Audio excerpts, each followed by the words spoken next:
Hey everybody, this is Bandor Tyrell, and I'm here to introduce you to our new Feudalism 3.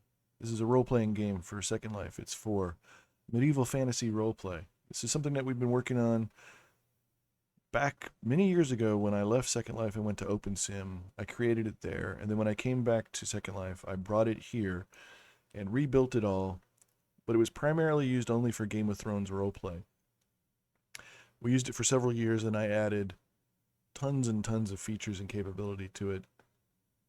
But then I kind of got tired of Game of Thrones roleplay, and so I left it and put feudalism on a shelf.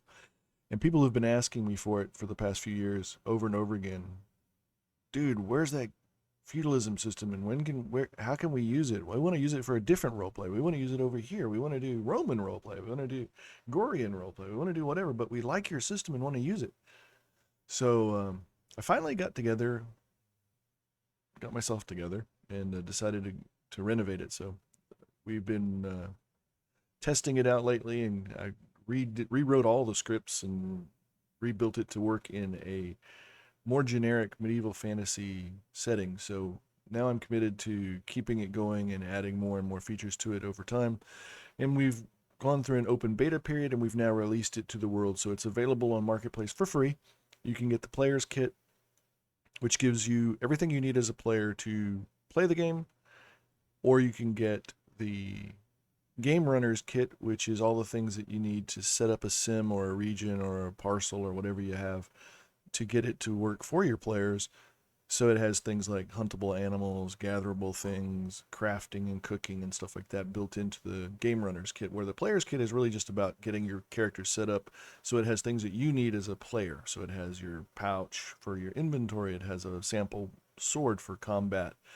It has the setup HUD. It has a water skin for having water, so you can also use it for wine or other things too, but it's a water skin that lets you go and collect water so that you can drink when your character is running low on health and stamina. It helps build your health and stamina back up. There's a bedroll you can sleep in, which increases your health and stamina too. So there's a lot of little things like that in the player's kit. The Game Runner's kit has a lot of stuff to give you things to do. So anyway, between those two things, you can get it up and running. But what I wanted to do was take some time to show you really quickly how to create a character. So let's do that without further ado.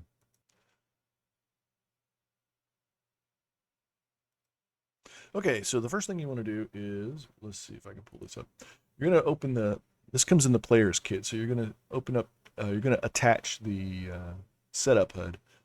And so the one that I'm using here is 3.0.3N. I'm not sure if that's the latest version. I would have to check the player's kit and see what's in there. This is the one I'm working with right now. So you just add that, and it shows up here on your screen. Close this up, wrong window. Close this out so you can see things better. So this is it right here. First thing you want to do is you want to click New Character. So we're going to click that. That brings up the new character panel. So like I said, that brings up the new character panel, because you don't want to do new character if you have an existing character, because it's going to override it. So to protect you so it doesn't automatically override it, we put up this interstitial that says, hey, are you really sure you want to do this? Because doing so is going to erase your character. So yeah, I'm sure I want to do this, so I'm going to hit yes. So I created a thing, and I get a message that says your character has been reset. All right, so then we're going to do, this is new, this wasn't in the old system. You can select a species. So this is our species selection HUD. So you have, what is this? 1, 2, 3, 4, 5, 1, 2, 3, 4. So there's 20 different species you can choose from. Right now I'm a human. That could be human, elf, dwarf, halfling, gnome, half elf, half orc, dragonborn, tiefling, drow, merfolk, fairy, reptilian, a goblin, an imp, a minotaur, a satyr, a demon, a vampire, or a werewolf. Those are the 20 that you have to choose from today. So we may expand this later. We may add other things, or we may have an other category. But right now, these are the 20 that you can choose from. So I'm going to play a human, so I just select human. If I wanted to play an elf, I would pick elf, but I'm going to pick human. And then when I'm done, just hit this little X to close that. or you can just pick the next menu item. So the next one is set gender, so I'm going to pick that. And I can either be female or male. We're going to be adding a transgender option in the future, but right now you only have two, female and male. So let's pick male. Okay, so I got my species and my gender. The next thing is, and this takes a little more discussion, is called stats. So this is the heart of our system. This, oops, oh, I want to get this out. How do I close this? Don't want you there. Move over there. Okay. So this is the heart of our system. It's we call it the stat system. So you have 20 different attributes that we call stats that define your character uniquely, and it's tries to cover the gamut of things that you can do. So you may be familiar with other types of tabletop role-playing games like Dungeons and Dragons, where you have your attributes like strength, dexterity, constitution, intelligence, wisdom, charisma. This is very similar to that. So you'll see some of those things in here as well, like we have wisdom and athletics. But it goes beyond that. So it kind of combines your basic attributes, skills. There's other things too that some of the role-playing systems have. This kind of combines all of those together to really let you tailor your character to what you want to be and how you want it to behave, and to focus on the skills and attributes that you want to develop over the career of your character. So really quickly, the 20 are agility, and it has a description of what that means. So it says agility, your speed, quickness, nimbleness, both manual and physical dexterity. Animal handling, your ability to catch, raise, train, teach, calm, charm, ride, or interact with animals. Athletics, your physical prowess, power, and ability to perform athletic actions. Awareness, your perception, ability to notice or detect things, alertness. Crafting, your ability to make, grow, build, create goods, crops, or items. Deception, your ability to lie, cheat, forge, disguise, and to mislead and get away with it. Endurance, your physical stamina, ability to absorb pain and damage, perform strenuous tasks. Entertaining, your ability to perform, sing, dance, juggle, tell stories, and entertain others. Fighting, your ability to fight hand to hand and with melee weapons. Healing, your ability to use medicines and to treat wounds and illness. Influence, your wealth, power, status within your community or society. Intelligence, your ability to figure things out, analyze, and perform mental actions. Knowledge, a measure of how much your character has learned on various subjects. Marksmanship, your ability to accurately throw items or use ranged weapons. Persuasion, your ability to negotiate, coerce, intimidate, seduce, or convince people. Stealth, your ability to hide, sneak, move silently, or go undetected. Survival, your ability to start fires, forage, hunt, fish, trap, and general outdoorsmanship. Thievery, your ability to pick locks and pockets, steal, burgle, rob, and fence stolen goods. Will, your ability to resist persuasion, temptation, and your mental endurance. Wisdom, a measure of your street smarts to make sound judgments, sagacity, things like that. So those are the 20 different attributes that every character has. And a normal character just beginning their adventuring career has a 2 in all of those different categories that reflects your growth as an individual up to the point where you begin your adventuring career. Generally speaking, the lowest score that you can have in any attribute is a 1. If you have a 0 in any attribute, you're dead. But we don't do that. We have other ways of killing you, but the idea is you can't have a 0. So you have to have at least a 1. A 1 means you have minimal knowledge or minimal ability in this specific attribute. You can look at it as a handicap. So I'm not really into thievery. I don't do that. I would never do that when my character is like an honorable knight or something. So I would never be involved in thievery. So I can have a thievery of 1. Um, maybe I'm a totally honest person and I would never deceive or lie to somebody, so I could set my deception to a 1. So you have the ability to increase or decrease these attributes when you create your character. And so if you just want to go with the default, then you just go with 2s and everything and you're good. You can hit save stats and go on. Or you can manipulate these. And so there's a cost associated with raising your stats from 1 to 2, from 2 to 3, from 3 to 4, all the way up to 9. And the cost increases. It's kind of like an exponential increase. As you go from a 1 to 2, it costs a certain amount of points. As you go from a 2 to a 3, though, it costs more points. To go from 3 to 4 costs even more points. And then by the time you go from an 8 to a 9, it costs a lot of points to move up to that level. And so you can see at the very top of this panel, it says 000 available. That's how many points I have available right now. I've used all my available points to get to 2s on everything. But I can reduce some of these things to 1s if I want to raise other ones to a 3. So even when I'm just creating my new character, I have the ability to tweak that character to be more aligned with what I think I want my character to be. So using those examples that I just gave, let's say I want to reduce my deception to a 1, I can come over here and this is a plus and this is a minus, and it's under every single number. You can see it, there's a plus and a minus.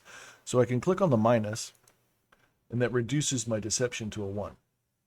I can go up to the top here. I can see I now have 1 point available. But let's say I want to try to raise something to a 3. So I want my fighting to go up. So I click on that, and it says you do not have enough available points. That's because to go from a 1 to 2 costs 1 point. So if I go from a 2 to a 1, I get 1 point back. But to go from a 2 to 3 costs more than 1 point. So let's try reducing something else. Let's go down to thievery, and I'll reduce thievery to a 1. Now I have 2 points available, so let me try again to raise my fighting to a 3. Aha! So now I have the ability to raise that to a 3. Also tells me that by default, I have I'm using the adventurer class, which we haven't gotten to yet. And each class is a template, and it provides minimum and maximum stat values that you need or that you can reach in that class. So the adventurer is maxed out at 4, so you can't go above a 4 as an adventurer. If you want to go above 4, you need to pick a different class, so you can change your class. You can evolve your character.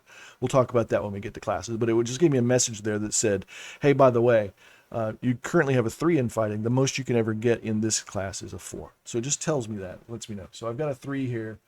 If I wanted to try to raise this to a 4, I could, but I think I limit you to 3 when you're a new character. But anyway, you couldn't really do it because you'd have to lower so many things to 1s to get that. But let's say I want to increase my marksmanship as well. I want to be a real combat-oriented guy, so I'm not just a melee fighter, but I want to be a bow fighter as well. I want to increase that to a 3, so I need to lower 2 more things. So let me go down, and I'm going to lower my knowledge. Let me reduce my crafting. I'm not going to build stuff that much, so let's go to crafting to 1, and my healing to a 1. Now I have 2 points available. I can go up to marksmanship, and I can increase that. So now you can see I've customized my starting character. So I have a couple of handicaps. I have four attributes that I'm not going to be as good at as some other people, and I have a couple where I'm better than the average person to start with. So I like that. So I'm going to go ahead and hit save stats. Boom. Next one is going to be class, and that's what I was talking about before. So this is the class panel that comes up.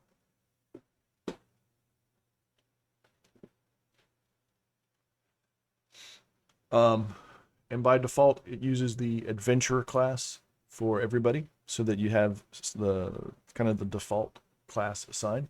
And it gives you a description of what an adventurer is. It shows you a photograph of the adventurer, sample picture of what an adventurer looks like. And it says, adventurer is a general class of character who earns a living seeking fame and fortune. If you're unsure what role you want to play, this is a good beginner class. Once you have a better idea of where you want to go with your character, you can switch to another beginner class to begin your specialization. And so down below that, we have thumbnails of the different classes. And so if you click on a thumbnail, it's going to load that class into this main panel. And so you can see this is an academic. And it gives you a description. It says an academic is a base class for all types of educated classes. It's a beginner class with a specialty on intelligence and knowledge. Use this class to begin your career as a learned expert. Advanced academic classes include things like investigator and student. Elite classes include engineer, lawyer, physician, and scholar. So we have a tiered structure of classes. And so you begin as just a generic academic. That means you're like in an academy or a college or some kind of apprentice. Well, not apprentice. We have an apprentice too. So, and you're learning. And then as you become more specialized, you can pick something like an investigator or become a dedicated student, or you can move on to become an engineer, a lawyer, a physician, or a scholar, things like that. I'm not going to go through all of these because there's 120 some odd different classes, but you can get an idea. So that's academic, adventurer, advisor. And so let me give you a note on that. So when I went to take this and make it not so specific to Game of Thrones, there were a bunch of classes that we had, like a maester, that I was like, well, what would a maester be outside of Game of Thrones? So I created this one. It's called an advisor. And so there's other classes too where you could say, well, this could be a maester or that could be a maester. So it's kind of up to you to decide. I don't have a maester class anymore because that was so Game of Thrones specific. So alchemist, apothecary, apprentice, archer, artillerist, that's somebody who builds siege engines, artisan, or maybe uses siege engines, artist, assassin, bailiff, bandit, barbarian. So these are not just combat classes. They cover a broad range of society. So you can be anything from a peasant to a noble to a royal to a brigand to a pirate to, anything you can think of, pretty much we have a class for it. And some of these classes are more grouped. So like a burgher is a beginning class for somebody who it works in like in a town or a village, operating a business, like a mercantile business or something. So you can be a burgher. So barbarian, bard, beggar, boatman, bounty hunter. And so a lot of these ideas came from Warhammer role-playing. So one of the things I really liked about Warhammer role-playing was that it had a lot of classes and a hierarchy of classes and the ability to start with the beginner class and move your way up through different class trees. And so we borrowed that idea. And so that's what you're seeing here with a lot of these. Burglar, Castellan, cavalry, a censor. Censor comes from the game's the books Spellmonger, and they are mages who hunt unregistered mages, and they're like witch hunters in a way. Charlatan, cleric, coachman, con artist, courtesan, courtier. I'm only up to the C's. A courtier is not the same as a courtesan, right? Those are different. Craftsman, cultist, cut purse, druid, duelist, enchanter, engineer, entertainer, envoy, executioner, farmer, fence, foot wizard, forager, forger, guard, healer, hedge knight, hedge mage, herald, herbalist, herder, highwayman, hunter, interrogator, investigator, jailer, a knight, lawyer, mage, marshal, mercenary, merchant, messenger, miner, monk, necromancer, noble, nun. So I think in Game of Thrones this was a septa, right? Paladin, peasant, peddler, physician, pirate, pit fighter, priest, raider. I think raiders in Game of Thrones were the Ironborn, right? Ranger, rogue, royal guard, so that's like a king's guard. A royal, sage, sailor, scholar, scout, seer, sentinel. Sentinel is like somebody who, like the Night's Watch in Game of Thrones. They are dedicated. So I'll read what it says. A sentinel is an elite military role for a warrior who swears an oath, often lifelong, to defend a frontier or other location. In Game of Thrones, the Night's Watch and in Spellmonger, the Iron Band are forms of groups of sentinels. Just in case you were wondering, servant. I think they used to be called maid servant, and I just said servant. Shadow mage, shaman, sheriff, slave, smith, smuggler, soldier, sorcerer, spearman, spellmonger. What a spellmonger is? A spellmonger is a licensed and chartered arcane practitioner who is also licensed as a merchant. Spellmongers are allowed to open storefronts and sell their services and wares to the local community. Spellmongers typically offer relatively low-powered spells like finding lost items, preventing rust, and eliminating parasites. That's what a spellmonger does. Spy, squire, steward, student, swordmaster, sworn sword, it's like a junior mercenary, tavern help, thaumaturge, thief, tribesman, villager, warden, warlock, war mage, warrior, watchman, whisperer, whore, wildling, witch, witch hunter, wizard, woodsman, yeoman, zealot, and then we start over again with academic. So that's the classes that we have defined in here. And so you can just pick a class, or you can just stay as the generic adventurer class if you don't really care about this stuff. Anyway, so once you pick one, like just for grins, I'll pick wizard. You have to select this class because just clicking the thumbnail just puts it in here. You have to select the class you want. So I will say select this class, and it says you have selected this class, and you got your class of wizard has successfully saved to the database. Then I can close that. And the last one in here is set name and title. So if I go in here, whoa, what happened? I wonder what happened. Somehow I flipped. All right, so you get this panel that says set your name and title. So click here anywhere to edit your thing, and it says enter your name you want your character to have. So like I want to be Bandor Tyrell. This is your role-playing name. It's not your Second Life name. It's the name your character has in the game.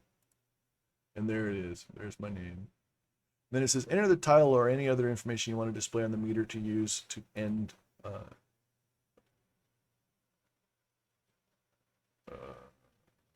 I don't know what use to end line. I don't know what that means. I don't know what my own thing says. So let's do Wizard of the Light. There we go. So it says my title is Bandor Tyrell, Wizard of the Light. And then so save title. Now you're done. You've created your character. So you are completely done. So you can just detach this. Anyway, so, it did. It just takes time. So that's how to create a character using feudalism. It doesn't show you how to play with it or do anything with it. We'll do that in another video. I just wanted to get this video out to show you how to go through the setup HUD and create your character. If you have any questions, let me know. I'm Bandor Tyrell. I'm available most of the time in Second Life. And we will talk to you guys next time around.